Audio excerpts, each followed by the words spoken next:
নমস্কার বন্ধুরা, আমিও বাঙালি রান্নাঘরে সবাইকে স্বাগত জানাচ্ছি। আবার একটা নতুন রেসিপি আপনাদের মাঝখানে শেয়ার করতে চলেছি, সেটা হচ্ছে ইঁচড়ের বড়া। তাহলে চলুন দেখে নেওয়া যাক আজকের রেসিপি। এখানে একটা বাটিতে কিছুটা ইঁচড় আমি ভালো করে সিদ্ধ করে নিয়েছি নুন আর হলুদ দিয়ে। আর এদিকে নিয়েছি কিছুটা মুসুর ডাল পেস্ট করে, কিছুটা লঙ্কা দিয়ে, কাঁচা লঙ্কা দিয়ে নিয়েছি। এখানে কিছুটা কুচিয়ে পেঁয়াজ নিয়েছি, এখানে পরিমাণ মতো লবণ দেবো, লবণ নিয়েছি, হলুদ নিয়েছি। প্রথমে আমি ইঁচড়টা ভালোভাবে একটু হাত দিয়ে এরকম পেস্ট করে নেব। তারপরে কিভাবে উপকরণগুলো দিয়ে মাখবো সেটা আপনাদের মাঝখানে শেয়ার করব। ভালো করে হাত দিয়ে কিন্তু আমি একটু এটা পেস্ট করে নিয়েছি, মানে ভেঙে ভেঙে নিয়েছি। এখন এর মধ্যে দিয়ে দেবো কুচিয়ে রাখা পেঁয়াজ। আপনারা কিন্তু এখানে লঙ্কাটা কুচিও ব্যবহার করতে পারেন, কারণ আমি কিন্তু এটা ডালের সাথে পেস্ট করে নিয়েছি। দিয়ে দিচ্ছি হাফ চামচ হলুদ গুঁড়ো, দিয়ে দেবো পরিমাণ মতো লবণ। লবণটা বুঝে ব্যবহার করতে হবে, কারণ আমি কিন্তু এই ইঁচড়টা সিদ্ধ করার সময় আমি নুন আর একটু হলুদ দিয়ে আমি সিদ্ধ করে নিয়েছি। দিয়ে দিচ্ছি মুসুরির ডাল।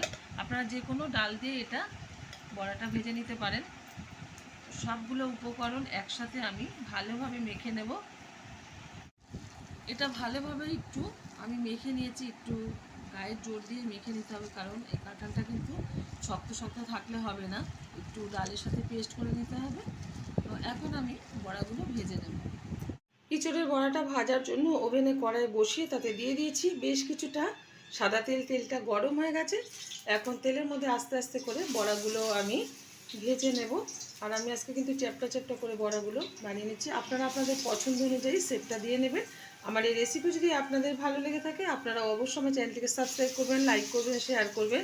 আর ঠিক এরকম স্টাইলে একবার ডাল দিয়ে ইঁচড়ের বড়া বানিয়ে খেয়ে দেখবেন। আশা করি গরম ভাতের সাথে ভীষণ ভীষণ ভালো লাগবে। বড়াগুলো একটু উল্টে দিচ্ছি, একটু লাল লাল করে কিন্তু ভেজে নেব।